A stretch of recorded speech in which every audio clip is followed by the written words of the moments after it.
దేవుని ఘనమైన శ్రేష్టమైన పరిశుద్ధ నామములకు మహిమ స్తుతి ప్రభావములు కలుగును గాక. బాగున్నారా? దేని బిడ్డలారా, మనకు నూతన దినాన్ని పరిశుద్ధ ఆత్మదేవుడు మనకు ఆయన అనుగ్రహించి ఉన్నారు. ప్రభు ఇచ్చినటువంటి దినములో మీరందరూ కూడా దేవుని వాగ్దానం పొందుకోవడానికి ప్రార్థనాపూర్వకంగా కనిపెడుతూ ఉన్నారని, ఎదురు చూస్తూ ఉన్నారని నమ్ముచూ ఉన్నాను. పరిశుద్ధాత్మ దేవుడు ప్రతిరోజు కూడా వాగ్దానం ఇస్తూ ఉన్నప్పుడు ఆ వాగ్దానాన్ని ప్రార్థనాపూర్వకంగా మనం పొందుకుంటే, విశ్వసించగలిగితే ఖచ్చితంగా వాగ్దానాన్ని మన జీవితంలో నెరవేర్చే గొప్ప దేవుడిగా ఆయన ఉంటారు. బిడ్డలారా, మీరు ఈ యొక్క కార్యక్రమాన్ని సబ్స్క్రైబ్ చేశారా? ఒకవేళ చేయకపోతే సబ్స్క్రైబ్ చేయండి. ఇంకా అనేక మందికి ఫార్వర్డ్ చేయాలని ప్రభు పేరట మిమ్మలను కోరుతూ ఉన్నాను. ఈరోజు ప్రభు సిద్ధపరిచిన వాగ్దానాన్ని ప్రార్థనాపూర్వకంగా పొందుకుందాం. తలల వంచండి, ప్రార్థన. పరిశుద్ధులని వందనాలు, స్తోత్రాలు. ఉదయకాల సమయంలో మేమందరము తండ్రిని సన్నిధికి వచ్చి ఉన్న మాతో మీరు మాట్లాడి మమ్మల్ని దర్శించి నీ కృపలో భద్రపరచమని యేసు నామమున అడిగి వేడుకొని ఉన్నాము మా పరమ తండ్రి, ఆమేన్. ఇతను దేవుని వాగ్దానం చదువుకుందాం. బైబిల్ గ్రంథాలు తెరవండి. దినవృత్తాంతములు 2వ గ్రంథము 26వ అధ్యాయము 15వ వచనమును చదువుకుందాం. అతడు స్థిరపడు వరకు అతనికి ఆశ్చర్యకరమైన సహాయము కలిగిను కనుక అతని కీర్తి దూరముగా వ్యాప్తించెను. చక్కని వాగ్దానము పరిశుద్ధాత్మ దేవుడి రోజు మనకిస్తూ మనలను బలపరుస్తూ ఉన్నాడు, మనలను ధైర్యపరుస్తూ ఉన్నాడు. ఈ వాగ్దానము దేవుడిలో గమనిస్తే ఎవరికి దేవుడు తోడుగా ఉన్నారు, ఎవరిని దేవుడు ఆశీర్వదించాడు అంటే, ఎవరి యొక్క పేరు తన యొక్క కీర్తి వ్యాపించడానికి దేవుడు సహాయం చేశాడు అంటే, ఇక్కడ ఒక రాజును మనం చూస్తాం. ఉజ్జియా అనేటువంటి రాజు. ఇతడు చిన్న వయసులోనే రాజు అయిపోయాడు.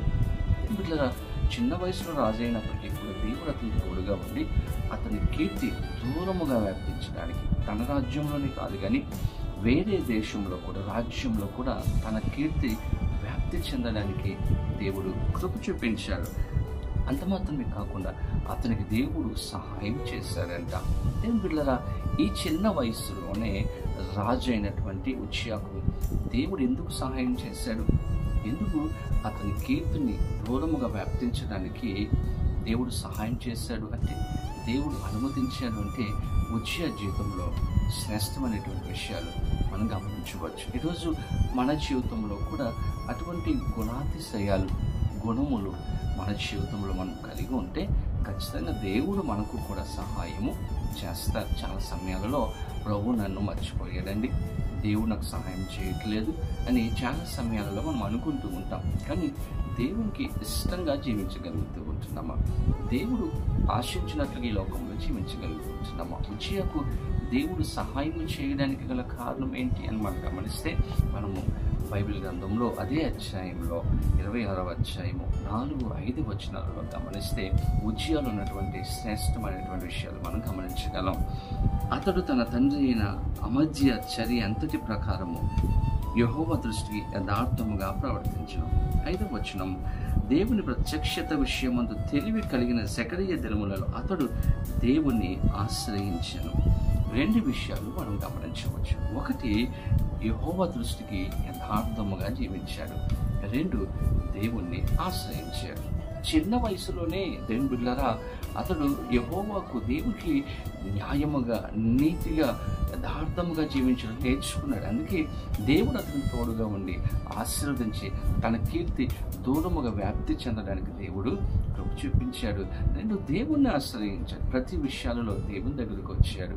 ఈరోజు మన జీవితంలో దేవుని బిడ్డలారా, ఈ లోకంలో మనము యథార్థంగా, న్యాయముగా, నీతిగా మనం జీవించగలిగితే, ప్రతి విషయాలలో దేవుని దగ్గరకు వచ్చి మనం చెప్పుకోగలిగితే, దేవుణ్ణి ఆశ్రయించగలిగితే ఖచ్చితంగా మనము కూడా సహాయాన్ని పొందుకుంటాం. నేను ఉదయం లేవగానే ఎంతమంది ప్రార్థన చేయగలుగుతున్నాం? ఎంతమంది వాక్యాన్ని చదవగలుగుతుంటున్నాం?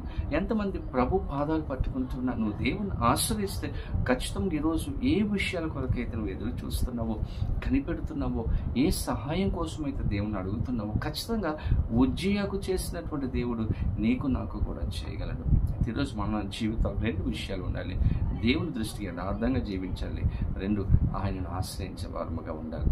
అలా మనం జీవించినప్పుడు దేవుడు అద్భుతమైనటువంటి గొప్ప కార్యాలు చేస్తారు. ఈరోజు దేనికోసమైతే ప్రార్థన చేస్తున్నామో ప్రతి వాటిలో దేవుడు విజయాన్ని ఇచ్చి మనల్ని దీవించి గొప్ప దేవుడిగా ఉంటాడు. అటువంటి కృప పరిశుద్ధ ఆత్మ దేవుడు ప్రతి ఒక్కరికి అనుగ్రహించి సహాయం చేయను గాక. ఆమేన్. ప్రార్థన చేసుకుందాం. పరిశుద్ధుడనే వందనాలు, స్తోత్రాలు. ఉదయకాల సమయంలో అయ్యా మేమందరిని సన్నిధికి వచ్చి ఉన్నాము. శ్రేష్టమైన వాగ్దానం ఇచ్చారు, మాకు సహాయం చేస్తానని వాగ్దానం చేస్తున్నారు. మీకు వందనాలు. ఈరోజు ఎవరెవరైతే నీ పాదాల దగ్గరకు వచ్చి ఈ ప్రార్థనలు ఏకీభవించి ఏ విషయాలు అయితే అడుగుతూ ఉన్నారో వాళ్ళ జీవితంలో మీరు జరిగించి గొప్ప సమాధానము, సంతోషము మీరు అనుగ్రహించి ఈరోజు ఒక అద్భుతమైనటువంటి దినముగా మీరు మార్చమని, ప్రతి విషయాలలో విజయాన్ని దయచేయమని యేసు నామమున అడిగి వేడుకొని ఉన్నాము మా పరమ తండ్రి. ఆమేన్.